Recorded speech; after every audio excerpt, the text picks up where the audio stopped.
Good evening, everyone, and welcome to Build Your Best Life. Tonight's podcast is our blueprint for success, and my name is Jocelyn Charles. I am your host and very grateful to be here, and we are in for a good treat.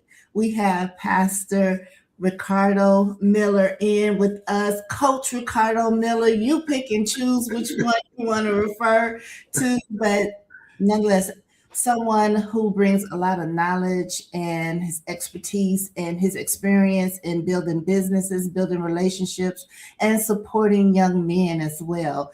He brings that to the platform. So thank you for being our guest tonight. How are you this evening? Man, I am doing wonderful. I'm doing wonderful. Thank you so much for having me as the guest at hand today. I made that adjustment on your deal just now.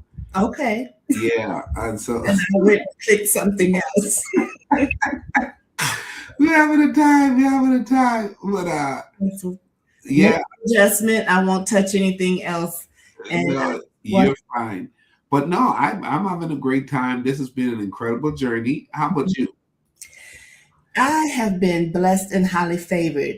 This journey, you speaking about an incredible journey. I've been through a lot in the past, really in the past year. There's been a lot going on, but God, He continues to show up and continually faithful in my life and just blessing me and my family, my loved ones, those around me. So I dare not complain. I'm just going to show up with a smile on my face and give life my best shot and just keep it moving and try not to let anything keep me down. Sometimes we'll get down, but there's no reason to stay down, right? Right. And you know, the term testimony is built from having overcome something. Yeah. You know, and people are like, I'm a testimony. No, man, listen, you're afraid of a testimony. That's really what it is.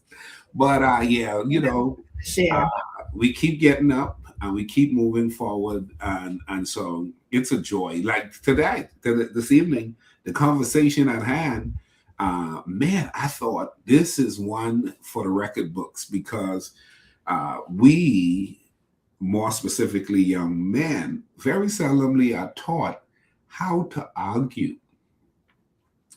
You know, so when we talk about healthy arguments, I'm going to turn this to you because I'm telling you, this whole view of today's talk is going to be very beneficial for a lot of people. So let's do this.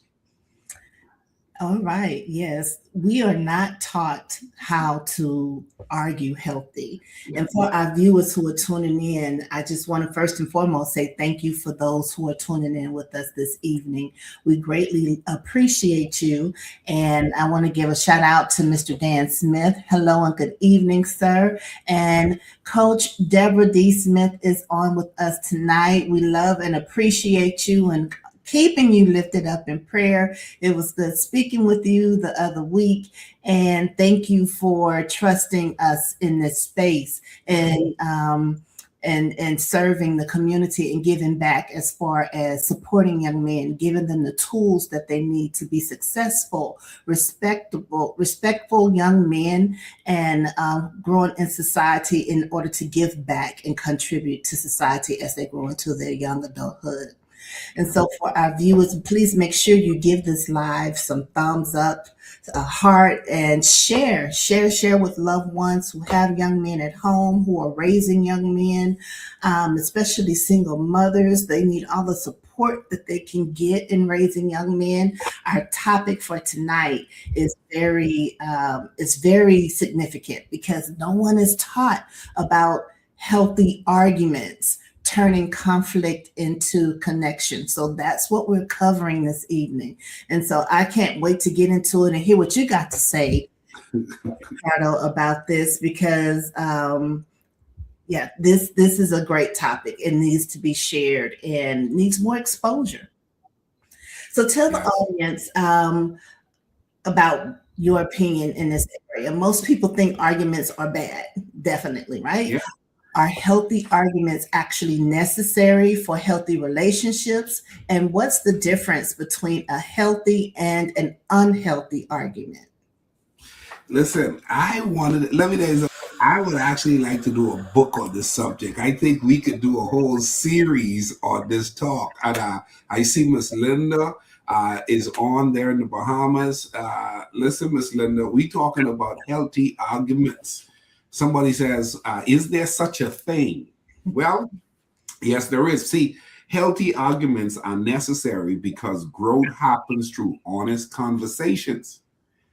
And so a lot of people on, what's this? You ever heard the statement, you can't handle the truth, right? And so healthy argument focus on solving problems, not attacking the person. A lot of times when people are talking, they're taking it personal and they're not looking to the message that is supposed to help on either side. Okay. Unhealthy arguments are about winning, blaming, and hurting the other person. That's what unhealthy arguments is about. But the goal is to avoid conflict, Miss Jocelyn, and to handle conflict wisely. So it isn't to avoid conflict, it is to handle conflict wisely, because conflict is going to emerge. Yes. You know, human beings, we're different. I mean, if anybody you work next to a co-worker in a cubicle, you got to figure out how to tell them, hey, man, when you on the phone, you can't own the space because I'm right next door. And, you know, I'm just a wall away and I'm trying to do business as well. And so a lot of times we have not learned how to address conflict with a healthy perspective. And so I promise you, persons who are wanting to extract you got that smirk on your face like, man, you better keep bringing this because it's good on so many levels. Because there are a lot of people who they've never even been taught how to communicate with people who don't agree with them. Very true. Like literally, everyone don't have to agree with you. You know what I'm saying? As a matter of fact, you could be right and I could be right. Yes. And neither of us could be agreeing and still right. It's your worst restaurant. It's my favorite restaurant. And we don't have to argue. We can coexist with the understanding you want to eat there. I don't ever want to go back there. Mm-hmm. Mm-hmm. And we can still be friends.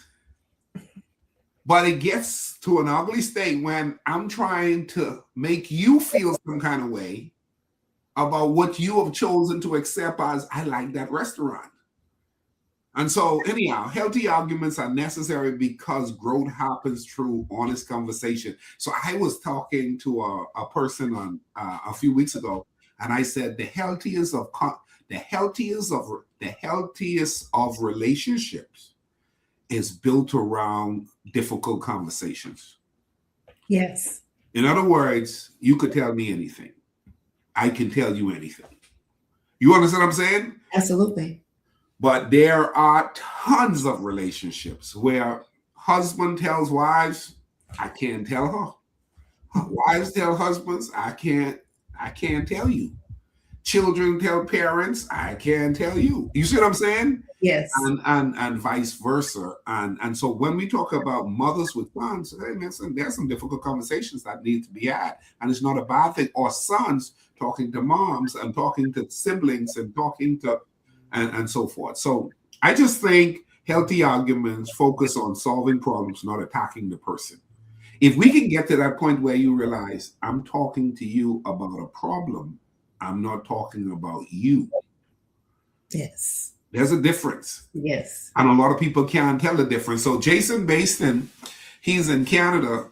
And, them Canadians, it's something about them when it comes to conversations. I think, Americans will teach Canadians how to have good, healthy conversations. And let me stop it. Right? That's my brother from another mother. You said a lot in your response to that question, but what about there's so many elements in having the healthy conversations in terms of not agreeing to something, because you have one person who is receiving the information based on their experience, based on how they were raised, based on the lenses that they look through in life. Yep. And then you have the other individual, same difference. And so how do you find that middle ground when there are just so many elements involved into having that healthy conversation. And let's keep it real. Some individuals just cannot um, they're not there yet. And it could be that same way for a growing young man who may have had a set of experiences leading into high school years. So now he is off to college and not knowing how to cope and how to deal with difficult conversations or disagreements. Yeah, I think everybody needs to, number one, learn. Everyone needs to learn. Can we agree to disagree? And it doesn't ruin the relationship. Yeah. And that we don't go rogue. Like you could be talking, holding your point, and totally opposite to the point that I'm trying to share. And if you don't want to move from there, let's take a break, because that's one of the points I have later down, where sometimes you just need to be, okay, this is not a good conversation for us to talk about right now, because neither of us are going anywhere. Yeah. Hey, let's go get something to eat. We can come back to it. We can come, and that is required sometimes. Mm-hmm. And so can we learn to agree to disagree and still respect each other? That's good. Still respect each other. That's a maturity position. But there are some people, you post on that, this is my favorite restaurant. Oh my God, I can't believe that's your favorite. You can't even be friends no more. What? Yes. How did my preference of where I eat has become, see, you coming straight at me, not the thing that I do just for me, but has nothing to do with you. Nothing. Has nothing to do with you, but you are now labeling me, attacking me. So let's keep this thing going, because I got some good stuff to share. Yes. So why do so many young men either avoid conflict completely or become overly aggressive when disagreements arise? What role does emotional maturity play that you were just talking about? Ooh, emotional maturity. Listen, it took me a while, because let me tell you something. I'm from Soldier Road, okay? Okay. And what I've learned is many young men were never taught to handle emotions in a healthy way. Yeah. In a healthy way. Listen, I grew up in an area where Jason, who's watching right now, grew up as well. And I'll say, oh, if you see me start to cry, you better run. Well, that tells you that I just didn't learn how to manage my emotion, because I'm going to a very high place in a tension-driven internal position that now the way I choose to respond after this is going to be unreasonable. That's a lack of teaching. And so some avoid conflict because they fear rejection or other people aggressiveness that causes them to lose some form of control. But there is a lot of trigger factors that goes into why arguments go the way they go. And so emotional maturity teaches us that respond instead of react. And a lot of people are reacting. You see how she talked to me? Oh my goodness, right? No, did you see what she said? Mm-hmm. No, I don't like how she said. Oh, so where are you going now? What are we trying to do? We're trying to get truth, or we're trying to interpret more into something than actually what needs to be extracted from this. See, strength is shown through self-control, not intimidation. And so don't talk to me that kind of way. First and foremost, how am I talking to you? Oh, see there? You're still talking down to me. Okay. I'm talking down to you. Yeah, and now you're looking at me like I'm stupid. Yeah.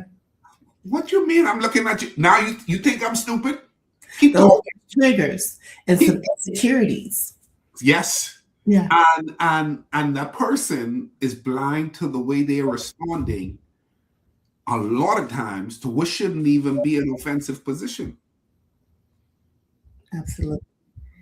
A lot of time I find that the response is just based on, of course, our environment and our associations with other individuals, where you're expected to respond a certain type of way when there is the slightest form of offense. like you were saying, well, I know you ain't talking to me. I know you're not talking to me like that. And, and you just think you have to come off so you're not appeared to be weak or, soft and you're just, and then you come off overly aggressive. I was raised in the jungle, man. Okay. I was raised where I didn't know for a long time. And I eventually learned the guys on the street with the higher reputation were the guys with the shortest temper. Mm-hmm. So what's this? You show up in the club and you're like, so what you looking at? What you mean what I looking at? Why you respond to me? What do you mean? I told the fella what you looking at. He responded to me now. I'm like, so you got a problem with me? And there's not a third response because the next response is, I need to get physical. So the street will say, boy, this dude, he goes from 0 to 10 like that. And so now you're notorious because very few people know how to go to 0 to 10. So those who do that real fast from a, watch this, urban, ghetto, thuggish, problematic, gangster, argumentative position, they normally put the fear, oh, don't say nothing to her. You got that cousin, people like, don't say nothing to her. She snaps in a minute, right? You got that fella, don't say nothing, because sometimes we feed that particular position because it's a appreciated position in certain areas. Fellas them praised you when you were short-tempered and was quick to fight because that's the cultural environment where you're in the streets and they're wanting you to have this super angry energy, but it's criminal and it often leaves you dead or in prison because it's not humane, it's not civilized, it's not healthy. And so when we start talking to young men about, listen, you got to learn how to manage your emotions. And let me tell you, I was telling the church on Sunday, I said on a scale of 1 to 10, there are 10 different things you have to develop along the way. I got about 7 things really figured out really well in Christ in 25 to 28 years. But 3 of them were dormant, quiet, and you didn't see them because I could walk away. But I didn't realize I still have at the very core in that last 3, a trigger factor that can cause me go from 0 to 10, which reminds me, well, you still got some deliverance. Yes. And we all do. I mean, we try to keep it in check, but you're not by yourself. you need God help, brother. You need God help. And then people be like, oh my God, how did Pastor Ricardo go? How did he do that? Listen, you dealing with something else that you figured out. And then you have something else you haven't figured out. Could be his temper. So I tell people, for me, watch this. You're going to like this statement. Avoidance isn't deliverance. Avoidance is not deliverance. Avoidance is protection, but it's not deliverance. And so watch this. For 28 to 30 years, I've avoided spaces that triggers me. Good. That's important for our young men. Right? The difference. Yeah. Knowing that there are some spaces, if you avoid, you could actually save 25, 30 years. I avoided spaces and it kept me. But watch this. There comes a time where you need to grow beyond avoidance. It's the guy who says, you know what? Guy told me, hey, I haven't drank in 30 years. I said, wow, that's impressive. Mm-hmm. I said, so when was the last time you've been around liquor? I haven't been around liquor in 30 years. So in other words, he doesn't have much to brag about. I mean, it's still you see what I'm saying? Because the truth be told, yeah. he can go to I don't go to parties where they got drunk. I don't go to bars.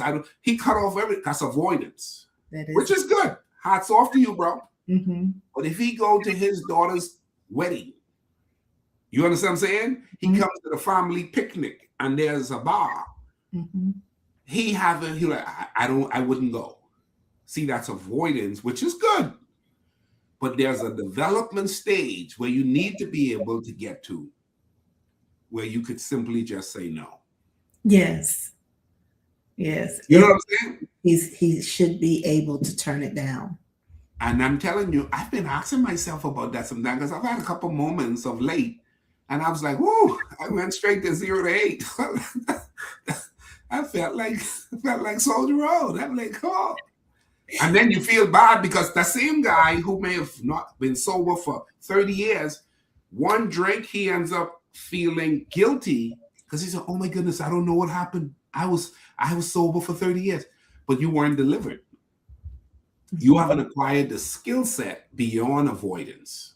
Ooh, That's good. there's a skill set beyond avoidance, you know? I hope young men are paying attention to that, because that is a very, very good point. And for the parents who are raising young men as well. So, for mothers raising sons, how can they teach their sons to communicate their feelings without becoming angry, defensive, or shutting down? I would say this is the good answer, right? Create a home where it is safe to express your feelings. Where it's safe. Listen, man, I was called a crybaby, man, so you can't cry. When you're an 8 and you told you men don't cry. Right. Okay? When you turn 11, why are you crying? Man up. Right? And so after you start holding it together, you start holding it in, but emotions are good. Let me say it again. Emotions are good when managed.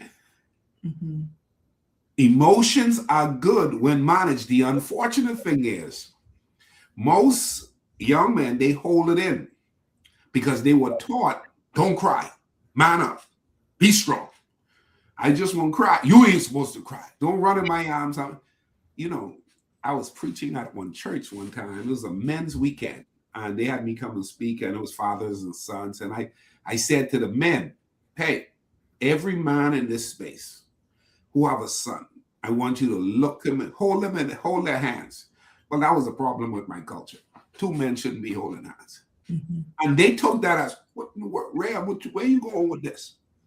Because I said, hold your son hand. You mean to tell me you got a problem holding your son hand? And I had the men hold their son hand. I said, look him in the face. Oh, that was another one. I'm pushing the envelope, brother. Why you want me to look there? I said, that's your son. Why can't you look him in the eye? So I said, look him in the eye and say, son, I love you. Well, the son said, wait, stop it. My point is, those are lessons taught by men who should be teaching their boys about a healthy emotional connection that they did not get. And now I'm trying to help them to understand. You need to be able to talk to your boy. You need to be able to help your son to learn how to express himself. So listen without immediately correcting or criticizing. That's a big thing. Another one is teach them to name their emotions rather than reacting. Before reacting, I'm feeling angry. Mm-hmm. I'm feeling upset. I'm feeling down. I'm feeling mad. All right. And then model calm communication, because children often intimidate what they see. Yeah. Let me tell you something. I go from 0 to 10, right?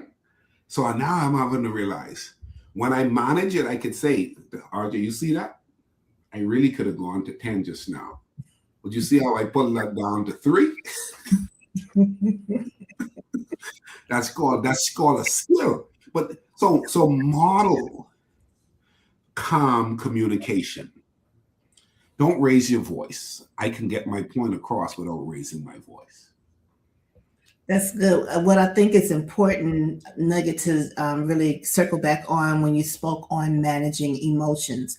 I believe that will give young men more confidence, and able to a better identity about themselves when they are able to manage their emotions. First and foremost, just to be able to recognize and identify what you're feeling, and then knowing how to manage those emotions brings more confidence as they go out in the world, have relationships with others, and just dealing with life's ups and downs and disappointments. Yep. Yep. What are some common mistakes people make during arguments that actually make the problem worse instead of bringing resolution? Well, the first one that really pops out is interrupting instead of listening. interrupting instead of listening. That one right there will get you every time. And then bringing up old issues that have already been settled. We settled it, but now you will bring it back.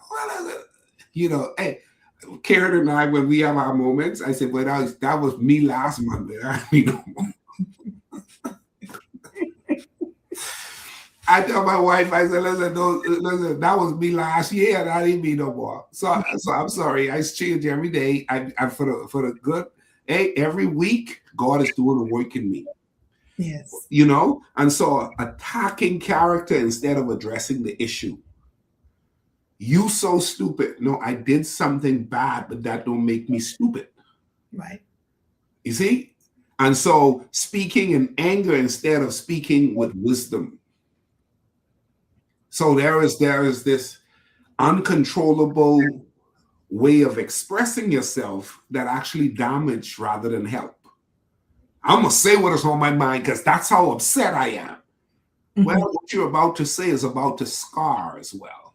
Yes. It's about to damage. And even if this conversation goes quiet, the internal damage that would have taken place, you see what I'm saying? And so trying to win instead of trying to understand is one of the problems. People trying to win rather than to be understood. Go for, I'm trying to be understood. I'm not needing to win. Mm-hmm. So this whole concept of trying to win doesn't give you a chance. And then you're trying to win. And so guess what that is? Huh? Oh, yeah. It's a tug of war. It's a tug of war. It's a brawl with words. Mm-hmm. You trying to blow one, I'm trying to go one, and all we're doing, when we tired, even if we sit out on the porch and eat afterwards, we still don't like each other at the core because what you said when you was at your worst coming at me, and what I said, you still got that in the back of your head. Mm-hmm. That's really how you feel. Yeah.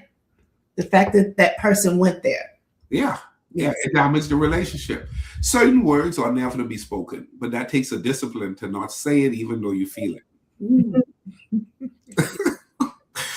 Hey, go to the Lord and ask him to deal with your mind. I know. It's one thing when you're thinking it, and it can be, it's just right there tickling your tongue, and you just want to lash out for that instant gratification to, have one up on that individual. And like you said, it caused more damage. Once the scar is made, it's a scar. It's a scar. Absolutely. It's a scar. What practical communication skills can young men develop so they disagree respectfully while still standing firm in their convictions?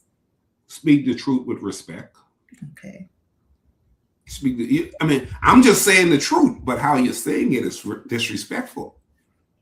Ask questions instead of making assumptions. I don't think you like me. You didn't ask me, because if I didn't like you, you wouldn't be here.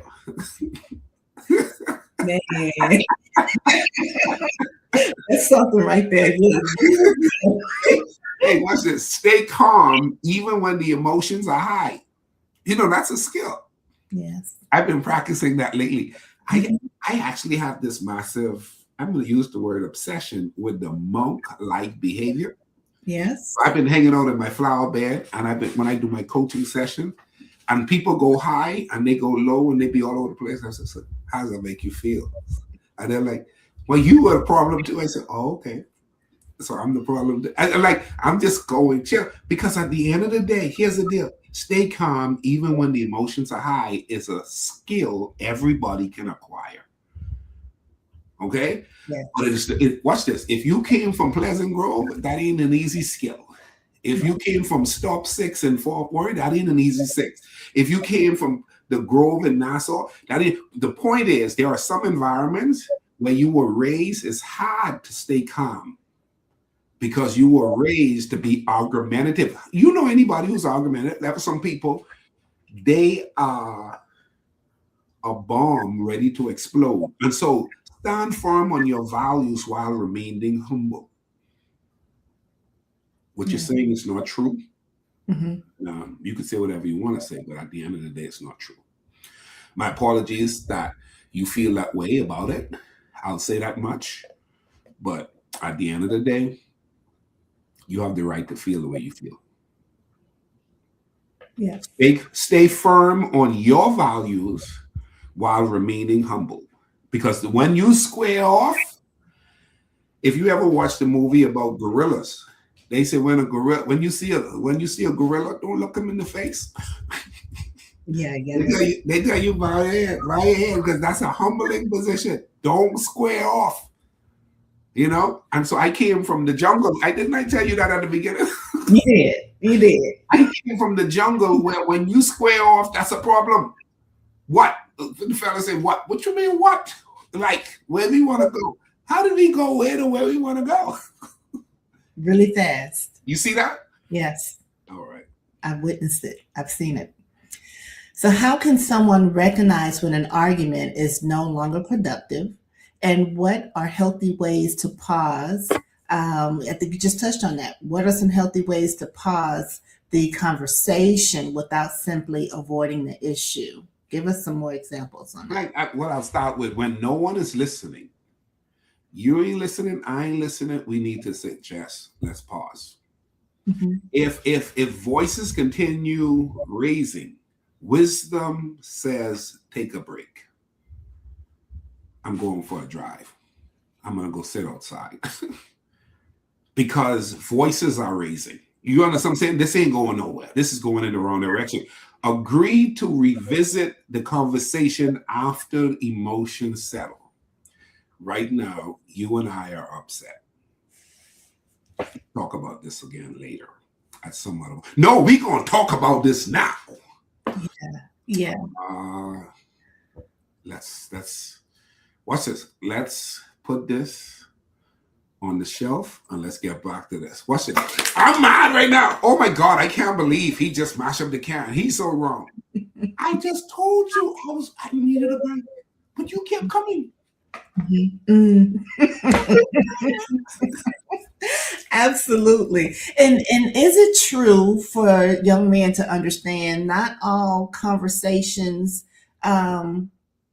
it's okay to put it on pause. It's not like that it has to be a conversation that's done right there in the moment, in the heat of the moment. And usually when you get a response like you just expressed, it's just that person want you to see things their way and agree to them right then, right there. Yeah. And like, how important really is it, this topic that we're discussing? Sometimes it's not even that important. It's just a matter that tempers were raised because, it's a difference of opinions or right. The way we see things. And so I think we should be able to identify, especially young men, when some conversations, it's just not really even that important. Correct. Which is why I teach pausing isn't quitting. It is protecting the relationship. Good. What does the Bible teach about handling conflict, controlling our words, and pursuing peace without compromising truth? Man, I wish I had scriptures to roll off for this, but I'll start off by simply saying the scripture says, be quick to listen and slow to speak and slow to become angry. It didn't say not to become angry, though. It says slow to become angry. Mm-hmm. One scripture says, watch this, be angry and sin not. So watch this. I'm upset and don't feel like myself. I'm going towards being angry. But if I throw this and hit you, I just sinned because I committed a crime. That's now an abuse. You see what I'm saying? I took it to the next level. So having the emotion is fine. Managing the emotion is the perfect way to go. To speak. Watch it. The scripture tells us to speak words that builds up people instead of tearing them down. That's another one. So you know what? If my words are going to hurt you, it would be best to shut up. That's good. The Bible says there's a time to speak and a time to be quiet. Watch this. Pursue peace, but never sacrifice truth. Because the truth will set you free, but a pause will allow you to have another day to bring truth. Yeah. So you can say, let's talk about that again. And so love should guide your words even when we disagree. Love. I respect and love you enough to guard how I'm going to respond, because I know words can hurt. Yes, they do. Yes, they do. That's really, really good. This conversation and this Q&A has really gone really fast. Down to, I mean, this is so good. Yeah. Dating, this can go on and on with these lines of with this type of questions on this topic of healthy arguments turning conflict into connection, because um, we can all go there at times, and we Yeah. all can do some deliverance in this area. Yeah. Yeah. Yes, and so if you could leave every young man and every mother with one principle that would completely transform the way they handle our disagreements, what would that principle be? I would say, oh, that's a good question. I would say you are not fighting against each other. You are fighting for the relationship. That's good. Just remember that you're not fighting against each other. You're fighting for the relationship. If you can get that, oh man. I mean, that belongs on the wall somewhere. I mean, you got to put a sticky note, post that, because it's so easy to forget that. Yeah, and I would say this is what I'm learning at this stage, trying to teach my son it too. Don't let your emotion become your leader. Let your values lead your emotions. So I have some values. I have a good value. One of my values is I don't hit women. And that's ingrained. So my values, I can be foaming at the mouth or the ears. I don't ever have that. And now listen, I may tear the room apart. Yeah, no rearrange furniture, please. I know, right? That's terrible. Watch this. Winning an argument isn't nearly as important as preserving trust. Mm-hmm. And you get to that point where you realize trust is broken. The foundation in this relationship is cracked now. Mm-hmm. Because somebody decided to go there with their emotions, And so the last thing is healthy communication builds healthy relationships tomorrow. Healthy communication builds healthy relationships tomorrow, meaning I'm able to trust the fact that you and I can go there. So I'll be there with you again in the future. But if I don't think we can go there today, chances are I won't trust you tomorrow or any other day, because that's where our argument tears apart relationships. And so back to that first point that I shared, you are not fighting each other. You are fighting for the relationship. So good. That is so good. Thank you so much for everything that you shared with us this evening. This topic is just awesome. We need more of that, more of these type of conversations on how to have healthy arguments, as far as being models for young men as well, so they can have something to model, and then just for our engagement in relationships with our sons, with other young men in our circle, and knowing how to, for those who are mentors, knowing how to mentor young men during these difficult conversations. And so I appreciate everything that you brought to the platform this evening. Do you have some closing thoughts that you want to share with our viewers, young men who are tuning in? Give us some more nuggets before you sign off. Oh my God. Well, I'm just going to say, listen to this repeatedly. Okay. And really extract what you need. And there are some moms listening, some grandparents listening. Let your kids know what you just heard that you now totally agree with, and you can best express in a very clear way, because principles are laws that govern humanity. Everybody's going to be tested. But the question is, did you study the test? Yeah. And a lot of times we're not going there before we get there, only to have gotten there and wasn't prepared to be there, only to be like, I wish someone had told me, you know what I'm saying? Not to talk. I wish someone had told me not to lose my emotion. You know what I'm saying? Let my anger get the best of me. And so go there. Hypothetically speaking, those should be conversations that are being held. Even like case in point, we had the criminal case of the murder situation of late with the young man stabbing the other young man. Yeah. And somebody confront you. What do you do? How do you do? What I was talking to my son, and I said, listen, man, I'm at the stage. I live in the United States of America. You confront me, it's called 911. Now I know how to hold my own, but I ain't gotta go urban on you and go street on you. I know how to hold my own, but I also know there's a healthy, correct way to respond to this situation, and it's called 911. Hello, I'm Yes. Ricardo. Okay, and I feel unsafe right now. Mhm. Something's about to go down. I think y'all need to send some assistance. We are right here. And somebody said, "Oh my God, you weak. Look how the fella just called you out. Hey man, I'm leaving. If I can leave, leave. You know what I'm saying? It's better than getting to the place of no point of return as the outcome of that situation you just referenced. So for all young men, that's an important, that's a good reference right there. Yeah. Just the way that response was just brought so much heartache and destroyed lives. Correct. Yeah, and that's what arguments can do. They can get out of hand really fast. Man, I enjoyed this.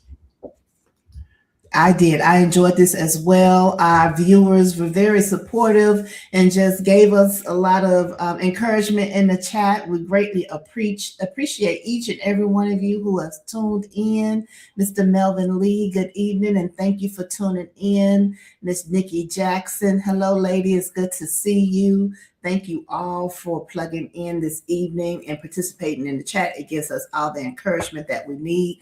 Make sure you return on Thursday at 5:30 Central Time, 6:30 Eastern Standard Time for another podcast. Great topics and awesome guests as well.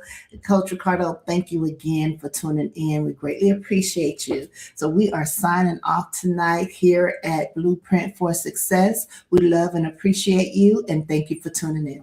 Thank you.